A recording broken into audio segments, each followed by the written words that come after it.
अजीब लोकापवाद है। विकास और शिष्टाचार पे छिड़ी बहस केवल सदन का श्रृंगार है। दस्तावेज पे लिखे वो स्वर्णिम नियम केवल उसके दस्तूर हैं। दस्तावेज पे लिखे वो स्वर्णिम नियम केवल उसके दस्तूर हैं जिसकी शुरुआत के पूर्व ही अंत का नूर है। पर अजीब मानहानि है, इनके रक्षकों की आवाज दबाई जानी है। दस्तावेज को यूं अमर बनाने ज्यों ही ये रक्षक शपथ समारोह में जाएं, अपने ही मातृभूमि के कुछ बुद्धिजीवी शब्दों के बेबुनियाद अखाड़ों में तंदुरुस्त नजर आए। जब वो 100 नंबर वाली गाड़ी सड़कों से गायब हो जाए, देखो अपने ही देश के कुछ रखवालों का सर शर्म से यूं झुका पाए, सर शर्म से यूं झुका पाए और शर्म से यूं सूजा पाए। पर कुछ ही क्षण में केवल भौर नैनों की विकृत कला कीर्ति पाए, भौर नैनों की विकृत कला कीर्ति पाए। ये तंत्र है मुर्दों का, आधिकारिक बलों की कुछ ऐसी छवि बनाई जाए। पर एक दिन मैंने क्या पाया, उस 100 नंबर वाली गाड़ी को हर कोने में गश्ती करता पाया। पर अजीब मानहानि है और अजीब लोकापवाद है, इस पे भी कुछ बुद्धिजीवियों को सवाल उठाता पाया।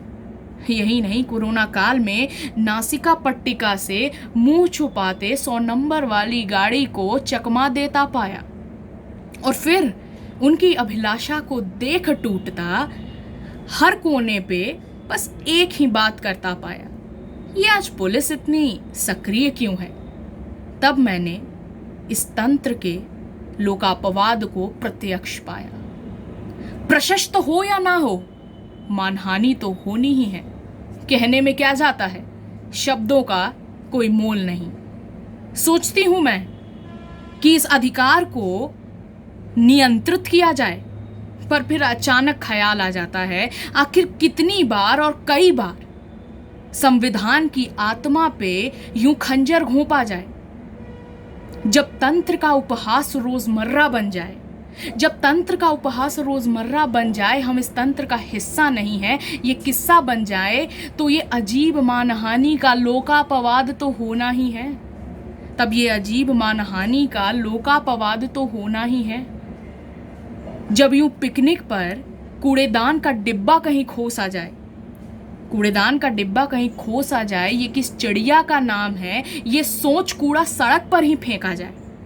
और फिर न्यूज पे देश की जर्जर हालत को देख सरकार को कोसा जाए, जिसके बाद दूसरा नंबर पड़ोसी का है। पर अपनी यादाश्त कभी आत्मग्लानि ना कराए, पर अपनी यादाश्त कभी आत्मग्लानि ना कराए।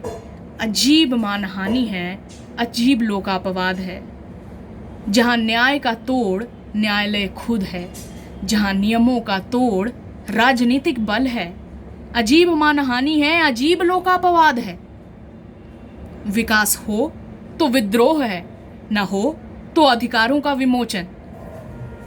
जो करते हैं जश्न दूसरे के पतन का, अपने ही तंत्र का, उनके इस समारोह में शामिल हो 2 लफ्ज कहने की हमारी शख्सियत नहीं। अजीब मानहानि है, अजीब लोकापवाद है।